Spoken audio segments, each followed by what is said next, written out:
बीते 7 से 8 दशक तक भारतीय संगीत जगत में छाई रही स्वर कोकिला लता मंगेशकर पंचतत्व में आज विलीन हो गई हैं।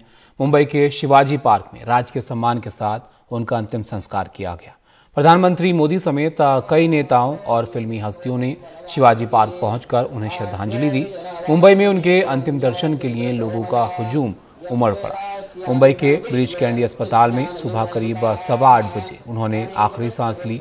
1942 में 13 साल की नन्ही उम्र में उन्होंने एक मराठी फिल्म के लिए गीत गाया और उसके बाद संगीत का जो सफर शुरू हुआ वो 73 साल तक चलता रहा। उन्होंने करीब 36 भाषाओं में 30,000 से ज्यादा गीतों को अपनी आवाज दी। भारतीय संगीत जगत पर उनका प्रभाव इतना गहरा है कि उन्हें भारत की स्वर कोकिला कहा जाता है।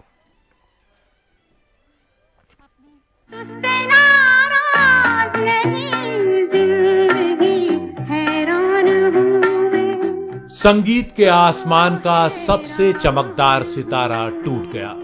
7 दशक से अधिक समय तक संगीत के सुरों का पर्याय बन चुकी लता मंगेशकर नहीं रही।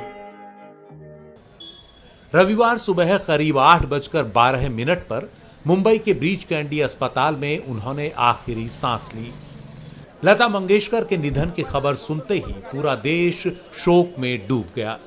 उन्हें करीब से जानने वाले सभी लोग मुंबई के ब्रीच कैंडी अस्पताल पहुंचने लगे। सचिन तेंदुलकर से लेकर नितिन गडकरी तक तमाम क्षेत्रों की हस्तियां उन्हें श्रद्धांजलि देने अस्पताल पहुंच गईं। हमारे देश के संगीत युग का एक इतिहास था। उन्होंने अपने स्वरों से हिंदुस्तान में ही नहीं तो पूरे दुनिया में भारत का नाम एक प्रकार से ऊंचाई पर पहुंचाया था।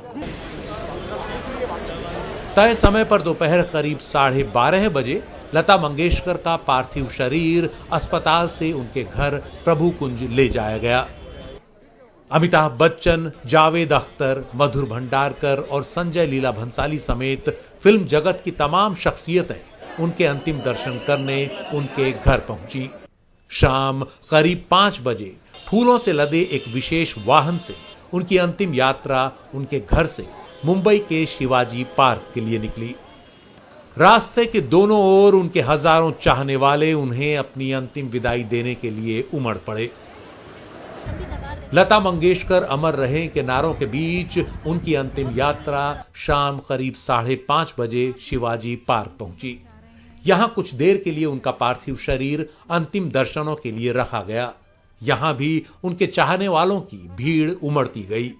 उन्हें श्रद्धांजलि देने के लिए महाराष्ट्र और देश के दूसरे इलाकों की जानी मानी हस्तियां पहुंची। प्रधानमंत्री नरेंद्र मोदी भी पहुंचे और उन्हें अपनी श्रद्धांजलि अर्पित की। पीर टाले न टल रही होगी। भावुकपन ये देखिए। शाम करीब 6:30 बजे पूरे राजकीय सम्मान के साथ उनका अंतिम संस्कार शुरू हुआ। देखते ही देखते सबके दिलों पर राज करने वाली ये आवाज पंचतत्व में विलीन हो गई।